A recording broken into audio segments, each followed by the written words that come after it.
Hello everyone, welcome back to our channel English माध्यम के platform पे मैं हूं आपकी एडुकेटर प्रियंका ठाकुर और हम सॉल्व कर रहे हैं एडिटोरियल बेस्ड प्रैक्टिस एक्सरसाइज।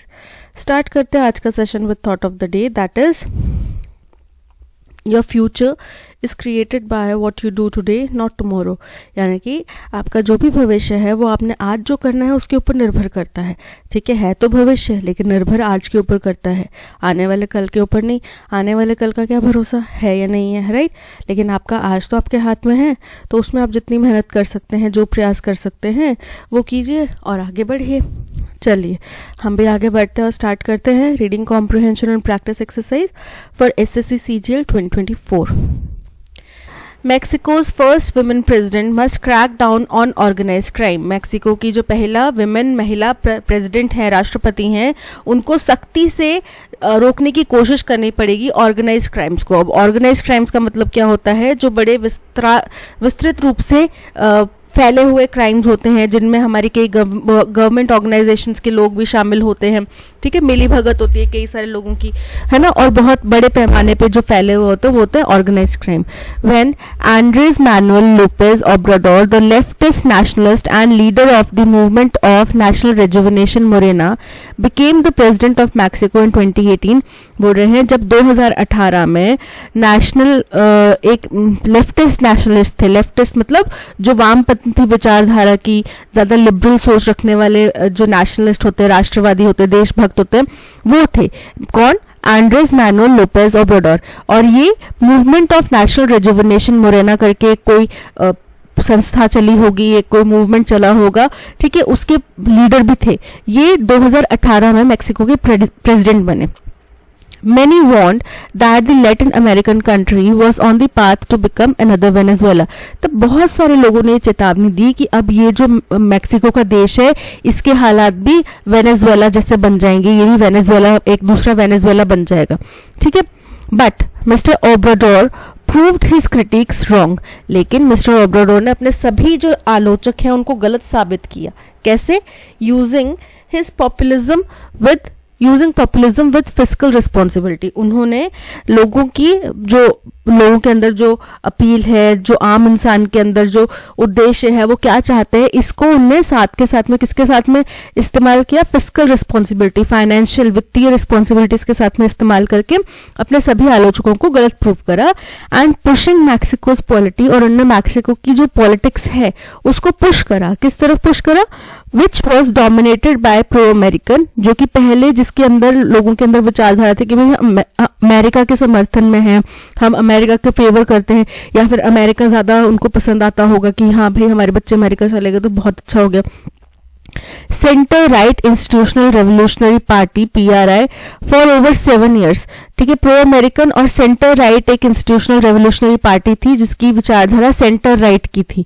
ठीक है, वो 7 साल तक उनको धकेलते रहे टुवर्ड्स द लेफ्ट। किस तरफ धकेला? लेफ्ट की तरफ। लेफ्ट विचारधारा और मॉडर्नाइजेशन और लिबरलाइजेशन, ओपननेस, इसकी तरफ धकेला। The Morena surge helped Claudia Sheinbaum, the 61-year-old climate scientist who was endorsed by Mr. Obrador, make history last week as she was elected the first women president of Mexico। तो जो मोरेना, ये जो पूरा mister Obrador का, पूरा ये मोरेना वाली party का जो उत्थान हुआ, इनका अपराइज हुआ, इसकी वजह से क्लॉडिया शेनबम नाम की एक महिला हैं जो 61 ईयर ओल्ड है। ठीक है, 61 साल की हैं और एक क्लाइमेट साइंटिस्ट हैं जिनको मिस्टर ओब्राडोर ने एंडोर्स करा, यानी कि जिनके बारे में उन्होंने भी कैंपेनिंग वगैरह करी, उन्होंने भी प्रचार करा। उन्होंने इतिहास रचा जब वो मैक्सिको की पहली महिला प्रेसिडेंट बनी।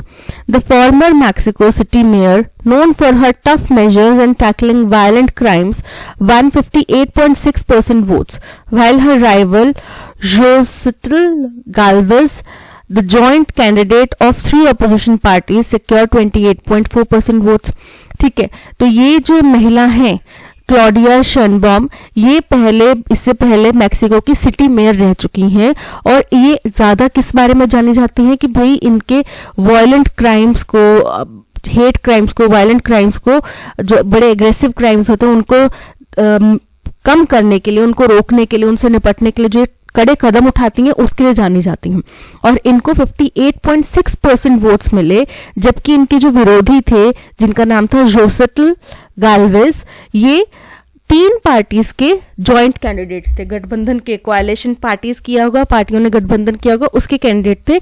इनको 28.4% ही वोट मिले। Morena also won a 2/3 majority in parliament. Morena जो पार्टी है इसने 2/3 बहुमत जीता पार्लियामेंट में, which makes miss Sheinbaum the first leader in over 30 years who can push constitutional changes, जिसकी वजह से, क्योंकि उनको 2/3 बहुमत मिल गया, तो अब उनको ऑपोजिशन से ज्यादा सहमति की जरूरत नहीं, 2/3 बहुमत उनके पास में है, तो यानी कि वो अपने आप से कोई भी कॉन्स्टिट्यूशनल चेंज ला सकते हैं, जिसकी वजह से मिस शॉनबॉम जो है वो पहली लीडर बनी है 30 साल के इतिहास में जो कि कोई भी कॉन्स्टिट्यूशनल चेंज ला सकती हैं।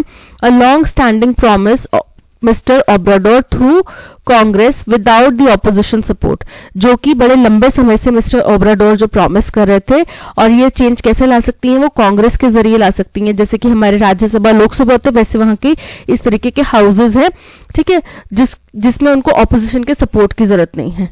Miss Sheinbaum who campaigned on the promise of wealth distribution, tackling crime and building a stronger economy, said she will stay true to Mr. Obrador's legacy. Miss Sheinbaum जो अब जीती हैं, उनका कैंपेनिंग के जो अहम मुद्दे थे वो ये थे कि वेल्थ डिस्ट्रीब्यूशन किया जाएगा। वेल्थ डिस्ट्रीब्यूशन मतलब कि भाई ऐसा नहीं कि आपने अमीरों से लेके गरीबों में दान कर देना है, दान नहीं करना, उनसे लेना नहीं है, लेकिन सबको इक्वल अपॉर्चुनिटी मिलनी चाहिए कि जो गरीब हैं वो भी ऊपर आ सके और अमीर और गरीब के बीच का जो फर्क है वो कम किया जा सके। क्राइम से जूझेंगी और उनके देश की इकोनॉमी को स्ट्रांग बनाएंगी। Said she will stay true to mister, और उन्होंने कहा कि जो मिस्टर ओब्राडोर की लेगेसी थी, ठीक है, उनकी जो विरासत थी वो उसके बिल्कुल सही दावेदार के रूप में सामने आएंगी, उसकी वफादार रहेंगी। Mr. Obrador's victory in 2018 marked a paradigm shift in Mexico's politics. जब 2018 में मिस्टर ओब्राडोर जीते थे तो यहाँ पे मैक्सिको की पॉलिटिक्स में पैराडाइम शिफ्ट मतलब एक आधारभूत परिवर्तन देखा गया था, ठीक है, उसकी उम्मीद कर ली गई थी। He promised to end widespread corruption and launch a massive public spending program. उन्होंने जो बड़ा लंबे समय से और बड़ा लंबा फैला हुआ करप्शन है उसको रोकने की प्रॉमिस करा और उन्होंने बहुत भारी मात्रा में पब्लिक प्रोग्राम्स में खर्च करा, यानी कि जनता के लिए उन्होंने खर्च करा। But unlike several other populists in the region, he adopted a pragmatic approach seeking to bring in gradual changes. लेकिन कई सारे और जो दूसरे पॉपुलिस्ट मतलब जनवादी नेता होते हैं, जनता के फेवरेट नेता होते हैं इस रीजन में थे, उनसे बिल्कुल विपरीत उन्होंने एक प्रैग्मेटिक मतलब रैशनल प्रैक्टिकल अप्रोच रखी कि भाई जो चेंजेस हैं वो एक दिन में नहीं आते, वो धीरे धीरे करके बदलाव आएगा, धीरे धीरे करके परिवर्तन आएगा। He rolled out cash handouts of about $350 for the elderly and monthly scholarship of about $50 for students, besides launching reforestation grants in rural areas. उन्होंने कैश देना शुरू करा, बुजुर्ग लोगों को $350 का कैश देना शुरू करा और मंथली स्कॉलरशिप देना शुरू करी स्टूडेंट्स को $50 की। इसके अलावा रिफॉरेस्टेशन यानी कि दोबारा से जंगल उगाने के लिए रूरल एरियाज में उनने पैसे दिए काफी सारे, without jeopardising the country's economic stability, और ये सब उन्होंने बिना देश की इकोनॉमिक स्थिरता को नुकसान पहुंचाए किया, यानी कि उन्होंने ये जो कुछ भी किया, पैसे दिए, सब कुछ बिना उन्होंने देश की इकोनॉमी को खतरे में डाले किया। The Mexican peso rose to its strongest levels in almost a decade and investments flowed in. जो मैक्सिकन का करेंसी है पेसो, ठीक है, वो सबसे स्ट्रॉन्गेस्ट लेवल पे, सबसे उच्चतम स्तर पे पहुंच गई थी, पिछले एक दशक के सबसे उच्चतम स्तर पे पहुंच गई थी, जिसकी वजह से मैक्सिको में इन्वेस्टमेंट्स आने लगी, फ्लोड इन मतलब आने लगी। While economic expansion averaged at about 1%, unemployment fell to 2.8%. बोल रहे हैं कि जब इकोनॉमिक एक्सपेंशन जो है वो एवरेज था, स्थिर था, 1% पे रुक गया था, अनएम्प्लॉयमेंट की में गिरावट आई 2.8% की। One of the country's all time lows, जो इस देश में सबसे निचतम स्तर पे थी। Mr. Obrador remained largely popular despite criticism of his failing to tackle violent crime and his intolerance towards dissent. बोल रहे हैं कि मिस्टर ओब्राडोर जो है वो लोगों के बीच में बहुत पॉपुलर रहे, बहुत प्रसिद्ध रहे, हालांकि उनको क्रिटिसाइज भी किया गया कि भाई वो वायलेंट क्राइम्स को टैकल करने में फेल हुए हैं, विफल हुए हैं, और साथ ही साथ वो विरोध के लिए इंटॉलरेंस है, यानी कि कोई भी उनका विरोध करता है वो उसको सहन नहीं कर पाते. Miss Sheinbaum should be mindful of the criticism her predecessor faced. तो मिस शॉनबॉम को बहुत ही सतर्क रहना चाहिए, ध्यान देना चाहिए कि जो भी क्रिटिसिज्म उनके प्रेडिसेसर यानी कि उनसे पहले जो यहाँ पे राष्ट्रपति थे उनको मिला उसके बारे में, कि ऐसा क्रिटिसिज्म उनका भी हो सकता है. There are concerns that Morena's supermajority would lead to constitutional amendments, doing away with some checks and balances on executive power. अब देखो ये बहुत एक बेसिक बात है, हर कंट्री में बोले जहां पे भी इस तरीके की डेमोक्रेसी है वहां पे बोली जाती है कि किसी भी पार्टी के पास ना पूर्ण बहुमत नहीं होना चाहिए. उसका कारण क्या है? कारण ये है कि वो अपनी मनमर्जी से अमेंडमेंट्स कर सकते हैं और उनको रोकने वाला पूछने वाला कोई नहीं होगा. तो बोल रहे हैं कि यहाँ पे भी सेम चीज आ रही है कि एक कंसर्न है, एक चिंता है कि मोरेना जो पार्टी है वो जिस तरीके से सुपर मेजोरिटी जीत चुकी है, इससे कई सारे कॉन्स्टिट्यूशनल अमेंडमेंट्स हो सकते हैं, डूइंग अवे, जिनमें कोई भी चेक और बैलेंस के बिना वो लोग बिना किसी रोक टोक के वो उसको पारित कर सकते हैं, क्योंकि वहां पर बैलेंस आउट करने के लिए ऑपोजिशन में है ही नहीं कोई, right. The new president should bring the fiscal deficit which ballooned in Mr. Obrador's last year in office under check while continuing his social security measures. अब जो नए प्रेसिडेंट हैं उनको जो फिस्कल डेफिसिट यानी कि जो हमारे राष्ट्रीय खजाने में राष्ट्र जो करेंसी है उसमें कमी आई है उसको चेक करना चाहिए, उसको मतलब निगरानी उसके ऊपर रखनी चाहिए, उसकी जांच होनी चाहिए, जो कि मिस्टर मोरेना जब लास्ट साल में अपने ऑफिस में थे, यानी कि लास्ट बार जब जो उनका ऑफिस का लास्ट ईयर था उस टाइम पे कम हुआ था, उस टाइम पे घाटा हुआ था, उसको चेक करना चाहिए. जबकि उनको साथ ही साथ क्या करना चाहिए, जो भी उनके सोशल सिक्योरिटी मेजर्स थे उनको जारी रखना चाहिए. A bigger challenge would be to crack down on gangs that control drug trafficking to the US. बोल रहे हैं सबसे बड़ा चैलेंज ये होगा कि उन लोगों को रोकना, उन लोगों के ऊपर सख्ती करना जो कि ड्रग रैकेट्स चलाते हैं, जिनकी ट्रैफिकिंग यूएस में की जाती है, यानी कि जो यूएस भेजे जाते हैं. Ms. Shonbaum should use her strong mandate to offer a social contract that improves on Mr. Obrador's welfareism with a stronger emphasis on the Morena's social democracy. बोल रहे हैं मिस शॉनबॉम को क्या करना चाहिए, एक बहुत जरूरी मैंडेट मतलब जनादेश हो गया या फिर लॉ लाना चाहिए जिससे कि हमारे सोशल कॉन्ट्रैक्ट्स जो है वो ऐसे सोशल कॉन्ट्रैक्ट्स ऑफर किए जाए जो कि मिस्टर ओब्राडोर ने जो वेलफेयरिज्म यानी कि जन कल्याण की स्कीम्स चलाई थी उनको और ज्यादा मजबूती दे और ज्यादा उनको एम्फेसिस देना चाहिए किसके ऊपर, मोरेना जो पार्टी है उसकी सोशल डेमोक्रेसी के ऊपर. ठीक है, इसके ऊपर उनको और ज्यादा ध्यान देना चाहिए, जोर देना चाहिए. तो ये था पैसेज. अब चलते हैं क्वेश्चन नंबर 1 की तरफ. क्वेश्चन नंबर 1 हमसे कह रहा है कि based on the passage what is most significant advantage Claudia Sheinbaum has as the newly elected president of Mexico. तो भाई उनके पास में सबसे ज्यादा एडवांटेज ये है कि उनकी पार्टी को बहुत ज्यादा बहुमत मिला है, राइट. हर एक्सपीरियंस एज क्लाइमेट साइंटिस्ट, तो उससे उनको क्या फायदा मिलेगा, एक देश को चलाने के लिए क्लाइमेट साइंटिस्ट का क्या योगदान हो सकता है, नहीं ना हो सकता. वो बहुत अलग प्रक्रिया है, क्लाइमेट साइंटिस्ट बहुत अलग चीज है.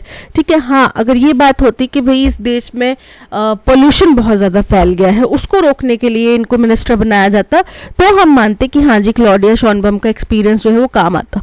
सो ये इनकरेक्ट है. The endorsement from mister Obrador. अब मान लो अब जैसे कि हमारे हिंदुस्तान में ही 2-3 ऐसे केसेस हुए जिनके लिए हमारे प्रधानमंत्री नरेंद्र मोदी जी ने कैंपेन करी थी. ठीक है, लेकिन वो बंदे कुछ गलत कार्यों में पकड़े गए और फिर भाग गए. तो क्या इसके लिए हम प्रधानमंत्री नरेंद्र मोदी को पूरी तरीके से जिम्मेदार ठहरा सकते हैं, या फिर जिस कैंडिडेट को उन्होंने एंडोर्स करा हम उनके ऊपर बस आंख बंद करके विश्वास करना चाहिए, नहीं ना. तो मिस्टर ओब्राडोर ने इनको एंडोर्स करा है तो क्या ये उनके लिए बेनिफिट हो सकता है, नहीं हो सकता है कि लोगों को वो ना पसंद आए, हो सकता है लोग उनको शक की निगाहों से देखें. सो ये इनकरेक्ट है. Her tough measures in tackling violent crimes, कि वो बहुत कठोर तरीके से वायलेंट क्राइम्स से जूझ सकती हैं। ठीक है, तो ये उनके लिए एक उनकी पहचान है, लोग उनको इस नजरिए से जानते हैं, लेकिन ये उनके लिए फायदा नहीं होगा। फायदा उनको क्या होगा कि मोरेना के 2/3 बहुमत उनके पास है, मेजोरिटी है। So option D is correct. Which of the following best explains why Andres Manuel Lopez Obrador's leadership was initially seen with skepticism but later proven successful? भाई कि उनकी विचारधारा जो थी वो बहुत ज़्यादा अच्छी थी, उनने बहुत ज़्यादा जिम्मेदारी के साथ में लोगों का जो ओपिनियन है, लोगों की जो राय है, लोग क्या चाहते हैं उसके साथ में उन्होंने काम करा। हिज प्रो अमेरिकन स्टैंस, तो प्रो अमेरिकन स्टैंस के विपरीत निकले ना वो। His ability to use populism responsibly, बिल्कुल करेक्ट है कि जन लोग क्या चाहते हैं उसको उन्हें जिम्मेदारी से समझा और उसके अनुरूप उन्होंने काम किया। Which of the following can be inferred about Mr. Obrador's administration from the passage? Passage के अनुसार मिस्टर ओब्राडोर के एडमिनिस्ट्रेशन के बारे में हम क्या बात समझ सकते हैं? देखिए, उन्होंने काफी सारे, हालांकि उनका क्रिटिसिज्म हुआ, लेकिन उन्होंने जन कल्याण के बहुत सारे कदम उठाए। ठीक है, उन्होंने बुजुर्गों को पेंशन दी, उन्होंने बच्चों को स्कॉलरशिप्स दी, उन्होंने रूरल एरियाज में रिफॉरेस्टेशन के लिए पैसे दिए, और ये सब उन्हें तब किया जब उनकी फाइनेंशियल स्टेबिलिटी को उन्हें बिना नुकसान पहुंचाए किया। ठीक है, so mister Obrador's pragmatic approach lead to significant economic instability, incorrect है ये, इकोनॉमिक इंस्टेबिलिटी उनके टाइम में नहीं आई। The implementation of social welfare programmes had no impact on unemployment rates, unemployment rates 10 सालों के सबसे निचले स्तर पर पहुंचे थे उनके टाइम पे। Despite criticisms, Mr. Obrador's administration saw some economic and social improvements. बिल्कुल करेक्ट है, हालांकि क्रिटिसाइज उनको किया गया। किन 2 चीजों के लिए क्रिटिसाइज किया कि भाई वो अपना क्रिटिसिज्म नहीं सुनते, अपना विरोध नहीं सुनते, और दूसरा उनको क्रिटिसाइज किया गया कि भाई जो वायलेंट क्राइम्स होते हैं वो उनके प्रति ज्यादा कुछ कर नहीं पाए, उनके प्रति वो फेल रहे, लेकिन बाकी तो उनने काम अच्छे किए ना। So option C is correct. Based on the passage, what can be inferred about the challenges Ms. Sheinbaum will face in as Mexico's first women president? क्या क्या challenges उनके पास आने वाले हैं? उनके पास सबसे बड़ा challenge तो ये होगा कि भाई जो मोरेना यानी कि मिस्टर ओब्राडोर के पार्टी के लास्ट का जो साल था उस टाइम पे जो बजट में घाटा हुआ उसको वो कैसे जांच करती हैं, उससे वो कैसे जूझती हैं। दूसरा, जो वायलेंट क्राइम्स है खास तौर पे ड्रग ट्रैफिकिंग वगैरह, उसको वो कैसे रोक पाती हैं। ठीक है, ये सारे उनके पास में बहुत अहम काम है। इसके अलावा जो बिना फाइनेंशियल कोई घाटा किए, बिना हमारे उनकी इकोनॉमिक स्टेबिलिटी को नुकसान पहुंचाए, वो कैसे मिस्टर ओब्राडोर के कामों को जारी रख पाती है। She will not need to address any economic issues due to Mr. Obrador's successful policies. Incorrect है, उनके लास्ट के साल में कुछ गड़बड़ हुई थी, उसके बारे में उनको चेक करना पड़ेगा। The primary focus will be on continuing the exact policies of Mr. Obrador without any modifications. देखो, अगर मान लो कि हमारे देश में जो पहले के प्रधानमंत्री या राष्ट्रपति थे उनमें से किसी ने एक ने बहुत अच्छी पॉलिसीज चलाई, तो क्या इसका मतलब ये है कि उसके बाद में जो प्रधानमंत्री, राष्ट्रपति या जो भी मिनिस्टर बनेंगे उनको उस आगे कोई काम करने की जरूरत नहीं है? नहीं ना, पॉलिसीज भी समय के अनुसार चेंज होती हैं, उनमें हमें बेटरमेंट चाहिए, कुछ पॉलिसीज को बंद करना पड़ता है, कुछ नई पॉलिसीज लेकर आनी पड़ती हैं, राइट। तो ये यहाँ पे हम ये कहते हैं कि भाई मिस्टर ओब्राडोर ने जो चलाया था उसमें कुछ और छेड़छाड़ करने की जरूरत नहीं है, वही चलता रहेगा, इनको कुछ करने की जरूरत नहीं है, तो ये तो गलत हो जाएगा। She will need to address the fiscal deficit and tackle organised crime while maintaining social welfare programmes. बिल्कुल करेक्ट है कि उनको फिस्कल घाटा जो हुआ था लास्ट के साल में वो देखना पड़ेगा, उसके बाद में उनको ऑर्गेनाइज्ड क्राइम्स जो हो रहे हैं उनके साथ में डील करना पड़ेगा, और साथ ही साथ जो वेलफेयर प्रोग्राम्स है वो भी जारी रखने पड़ेंगे। So option C is correct. What is the tone of the passage? Passage की टोन कैसी है? सरकास्टिक, मजाकिया है, सेलिब्रेटरी, बहुत जश्न मना रही है, इनडिफरेंट मतलब उदासीन है ना, तो ऐसी नहीं है, मजाक नहीं उड़ा रहे किसी का भी। हाँ, वो प्रेसिडेंट बनी लेकिन उनके आगे जो चैलेंजेस आ रहे हैं उनके बारे में चर्चा की जा रही है, तो उनको सावधानी से चलना पड़ेगा चैलेंजेस के लिए। सो option A cautionary is correct. Ayesha was waiting for dinner today. Ayesha dinner के लिए वेट करी थी। टुडे अम्मी was making her favourite food, पूरी एंड स्पाइसी पोटैटोज। आज अम्मी उनका फेवरेट खाना बना रही थी, पूरी और तीखे पोटैटोज, आलू। Ayesha watched as her mother rolled out the पूरी and put it in the hot oil. Ayesha देखे जा रही थी कि जैसे जैसे उसकी मम्मा पूरियां बेल रही थी उसको गरम गरम तेल में डाल रही थी. She saw that first the पूरी dash to the bottom of the pan. अब पूरी जब डालते तो पहले पूरी वो डूब जाती है, ठीक है, तो sank down to the bottom of the pan. डूबने को सिंक बोलते हैं. As it dashed, the पूरी came up and started floating on the oil. फिर जैसे वो पक जाती है तो पूरी ऊपर आ जाती है, गोल हो जाती है, एकदम फूल जाती है गुब्बारे की तरह, और फिर तेल के ऊपर आ जाती है और ऊपर तरने लग जाती है. One पूरी did not puff up and did not float like the others. एक पूरी ना फूली ना वो औरों की तरह तरी, ठीक है. अब देखो यहाँ पे लिखा है puff up. puff up मतलब फूलना, तो यहाँ पे एक चीज गायब है. एज इट, यहाँ पे पफ अप हो सकता है, एज इट पफ्ड अप, जैसे ही वो फूल गई तो वो ऊपर आ गई. On seeing this Aisha took some dough and rolled it into a ball. ये देखते हुए आयशा ने एक थोड़ा सा आटा लिया और उसको गोल गोल बॉल बनाया. She dash it and put it in the ball of water. उसने उसको कुछ किया और फिर उसको पानी में डाल दिया. Alas, it sank to the bottom. फिर वो पानी में डूब गया and stayed there, और वहीं रहा. In the evening, Aisha went for a bath. Ayesha नहाने के लिए गई शाम को. She had just come out when her mother called. वो जैसे ही उसकी माँ ने आवाज लगी तभी बाहर आई. Aisha, you have dropped the soap in water again. Ayesha, तुमने पानी में फिर से साबुन गिरा दिया. Take it out and put it in the soap case. उसको बाहर निकालो और साबुनदानी में डालो. Ayesha was in a hurry and the soap case fell out of her hands. Ayesha जल्दबाजी में थी और उसके हाथों से सोप जो केस होता है, साबुनदानी होती है, वो गिर गई. It started dash on water. अब साबुनदानी प्लास्टिक की होती है, वो क्या करेगी, पानी में तैरने लगेगी. Ayesha dash put the soap in the soap case. फिर आयशा ने सोप उठाया और वो सोप केस में डाल दिया. She saw that the case continued to float. उसने देखा कि वो केस अभी भी फ्लोट कर रहा था, even with the soap in it. जब उसमें सोप था तभी वो फ्लोट कर रहा था. Have you seen that some things float on water while others sink? आपने देखा है कि कुछ चीजें पानी में फ्लोट करती हैं और कुछ चीजें नहीं करती. Think how this happens. कैसे होता है ये, जब जो सरफेस एरिया है वो ज्यादा होता है, डेंसिटी ऊपर को पुश कर देती है, राइट. एक स्पून आप ड्रॉप करोगे तो वो डूब जाएगा, लेकिन कढ़ाई डालोगे तो उसका सरफेस एरिया जो कांटेक्ट है वो ज्यादा है, तो जो पानी का डेंसिटी है वो ऊपर थ्रस्ट लगाती है तो वो डूबता नहीं है, राइट. सो इसलिए ये होता है. She saw that at first the पूरी dashed to the bottom of the pan. Sank, sink, sunk, sonk. तो sonk तो कोई वर्ड नहीं होता, sunk नहीं आएगा यहाँ पे, sink प्रेजेंट फॉर्म में नहीं आएगा. जब उसने डाली तब वो नीचे गिर गई, तो sank. Option A is correct. As it dashed, the पूरी came up and started floating on the oil. As it puffed up, जैसे ही वो puff up हो गई, ठीक है. puffed up जो है वो पास्ट पार्टिसिपल है और परफेक्ट टेंस में यूज होगा, so option D puffed up is correct. She dashed it and put it in a ball of water. उसने आटे की गोल गोल रोल बनाया था, फिर उसको क्या किया, चपटा किया. रोटी बनाते तो उसको चपटा करते हैं, क्या बोलेंगे, फ्लैटेंड. फ्लैटन नहीं, फ्लैटेंड, उसको पतला किया, so option B is correct.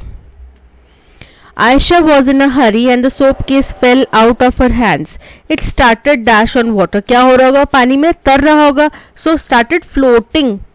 Option A is correct.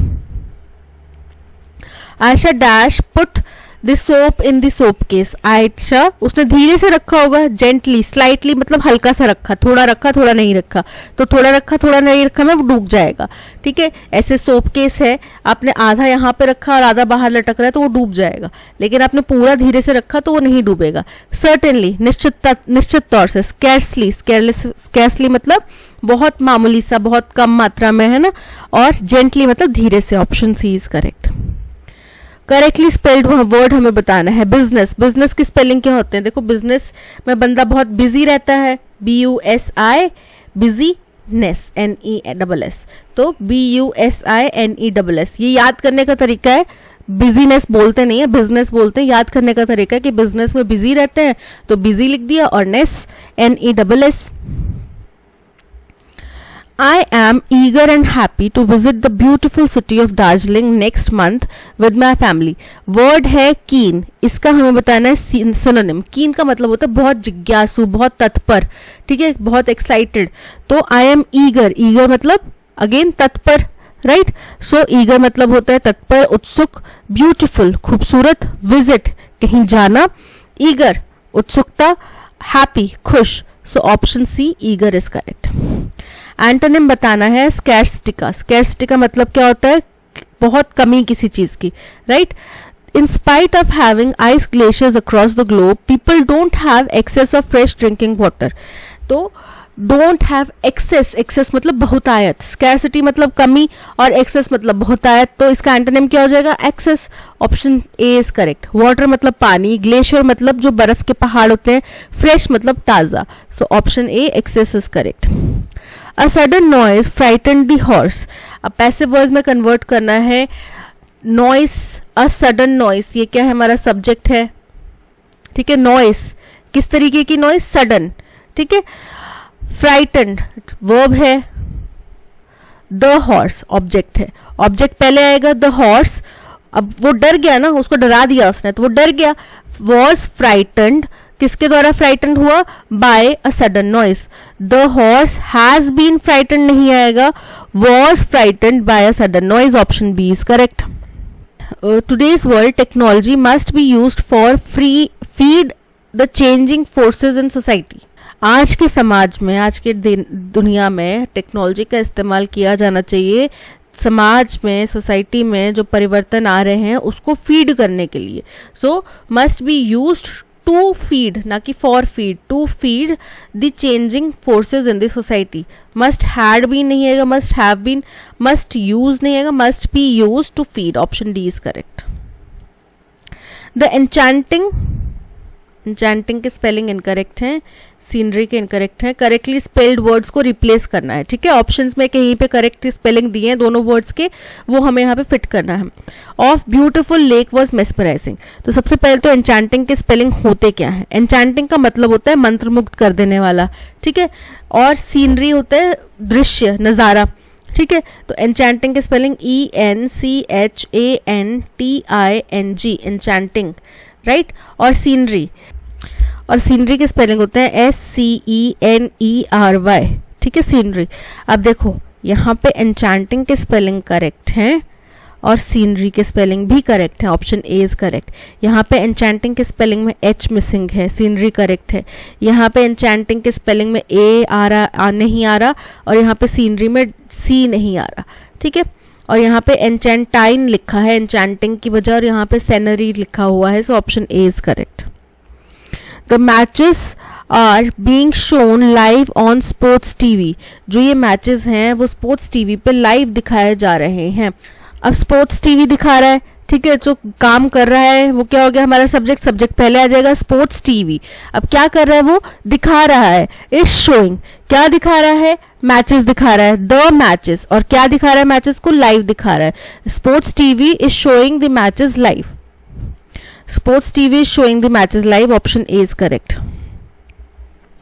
अब पैराजंबल का क्वेश्चन है, we need to understand where we are and, हमें ये समझना पड़ेगा कि हम कहाँ हैं, और that will require significant investment, और उसके लिए बहुत ज़्यादा इन्वेस्टमेंट चाहिए।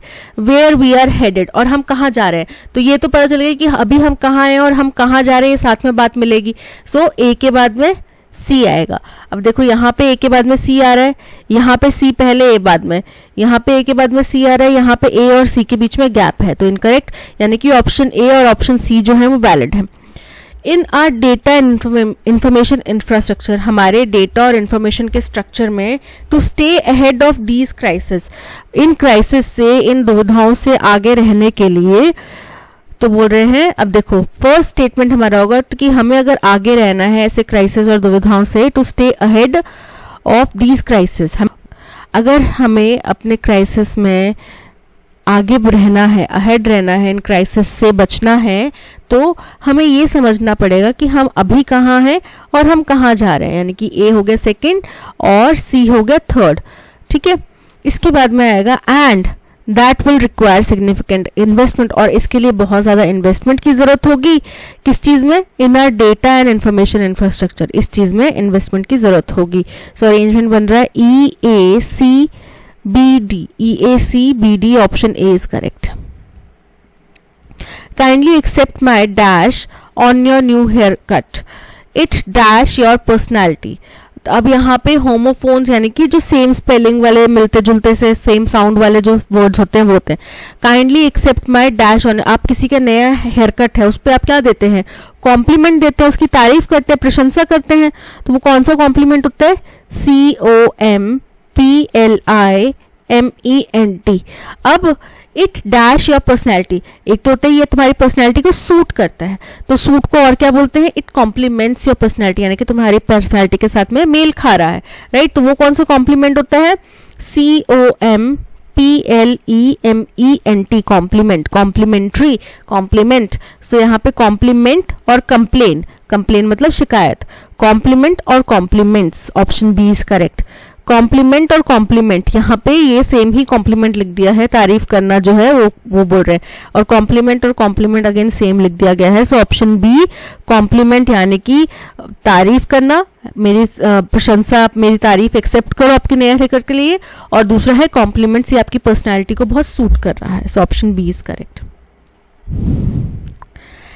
Embarrassment and difficulty for them and himself, अपने लिए और उनके लिए एम्बैरेसमेंट, शर्मिंदगी और परेशानी।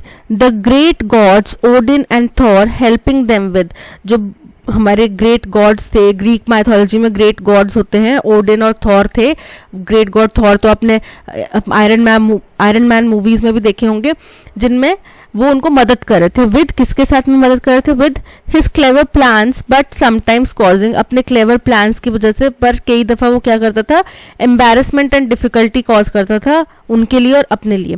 लोकी was represented as companion of, companion मतलब साथी, अब किसका साथी होगा, of the great gods Odin and Thor, helping them with his clever plans but sometimes causing embarrassment and difficulty for himself, them and himself. So D हमारा first statement होगा। किसका सहयोगी था वो, ओडिन और थॉर का, और उनके अपने चालाक प्लान्स की वजह से उनकी मदद करता था, लेकिन कभी कभी उनके लिए और अपने लिए एम्बैरेसमेंट का कारण भी बन जाता था। तो DBCA option A is correct. Since she had never traveled abroad, she was both dash and nervous for her upcoming trip. अब काम का हमें एंटोनिम बताना है, काम मतलब एकदम शांत, ठीक है। अब आप कभी प्लेन से नहीं गए, प्लेन में नहीं बैठे, तो आप एक तो एक्साइटेड भी बड़े होंगे, दूसरा आपने कई सारे क्रैश की घटनाएं भी सुनी होंगी, तो आप डरे हुए भी होंगे, ठीक है, नर्वस भी होंगे थोड़े से।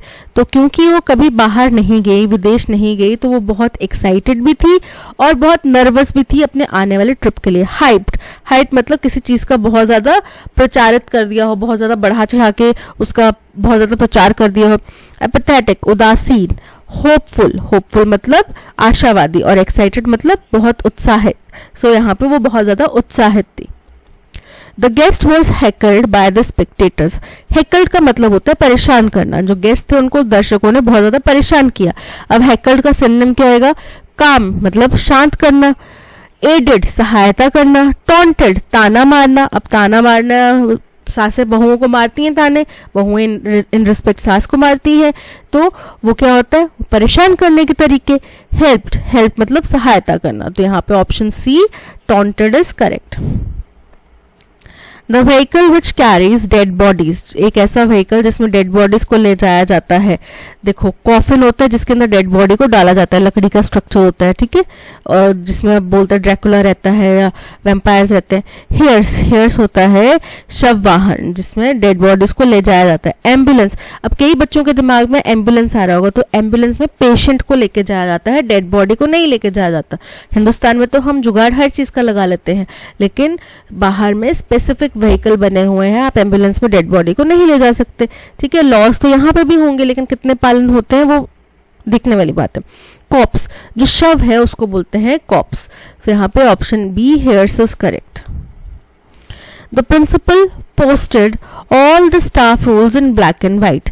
ब्लैक एंड व्हाइट का मतलब काले और सफेद में नहीं, ब्लैक एंड व्हाइट का मतलब होता है इन रिटन, राइटिंग में, ठीक है। तो यहाँ पे हम जहाँ इसको किस चीज से सब्स्टिट्यूट कर सकते हैं वो लिखना है। तो प्रिंसिपल ने सारे स्टाफ के लिए जो स्टाफ रूल्स थे वो रिटन में खुद लिख के पेस्ट कर दिए, खुद लिख के उनको पोस्ट करे। तो क्या किया, ऑन चार्ट पे दिए, बोर्ड पे लिखे नहीं, रिटन में दिए उनको। So option C is correct. Support मतलब किसी का समर्थन करना। अब इसका एंटोनिम क्या हो जाएगा, ओपोज, विद्रोह करना, विरोध करना, स्टे रहना, एक जगह पे स्थिर रहना, बियर वहन करना, और स्टैंड मतलब खड़े रहना। तो यहाँ पे option A oppose is correct. That's all, आज के सेशन में इतना ही। Thank you so much for watching. अगर कंटेंट पसंद आया हो तो लाइक, शेयर और सब्सक्राइब जरूर कीजिएगा। मिलते हैं नेक्स्ट सेशन में। Till then keep learning and keep practising. Bye bye.